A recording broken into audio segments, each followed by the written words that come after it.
संतोष देशमुख प्रकरणाची 8वी सुनावणी आज बीडच्या विशेष कोर्टात पार पडली।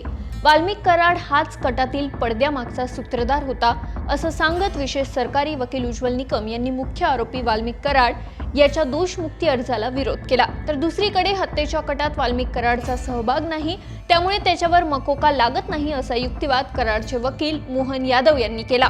3 तास चाललेल्या या युक्तिवादात नेमकं काय घडलं हे अवघ्या 2 मिनिटात सांगते। मला संतोष देशमुख प्रकरणातून दोषमुक्त करण्यात यावं यासाठी वाल्मिक कराडने अर्ज केला होता। या अर्जावर आज सुनावणी पार पडली। वाल्मिक कराडचा मकोकाशी काहीही संबंध नाही, त्याच्या विरोधात एकही पुरावा नाही, मुंबई बॉम्बस्फोटाचा दिलेला रेफरन्स या केसला अप्रूव्हल होणार नाही, त्याचा गुन्हा आणि FIR हा वेगळा आहे। 6 डिसेंबर रोजी वॉचमॅन सोनवणे याला मारहाण झाली, यात खंडणीचा कुठलाही संबंध नसल्याचा युक्तिवाद कराडचे वकील यावत यांनी कोर्टात केला। एवढंच नाही तर शिवराज देशमुख हा मुख्य फिर्यादी आहे, त्याच्या जबाबात कराड याचं नाव नाही।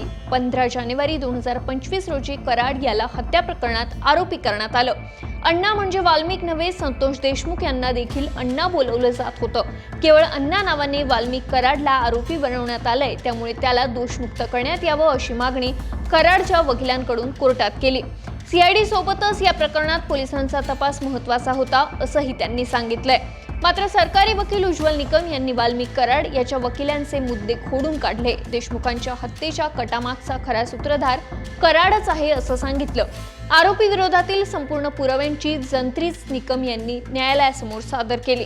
आवादा कंपनीला 2 कोटी मागितले, त्या प्रकरणात वाल्मिक कराड हाच पडद्यामागचा दिग्दर्शक आहे। कराडला दोषमुक्त करू नये आणि संपूर्ण केसचा हेलिकॉप्टर व्ह्यू घ्यावा अशी मागणी निकम यांनी केली आहे। संतोष देशमुख यांनी निकटवर्तीय यांना जे सांगितलं त्याचे डिजिटल पुरावे पुरेसे आहेत। या घटनेनंतर कराड साठे अस्वस्थ झाले, त्यांनी नुसती मारामारी काय करता असा अप्रत्यक्षपणे संदेश दिला होता असंही निकम यांनी न्यायालयाच्या निदर्शनास आणून दिलं।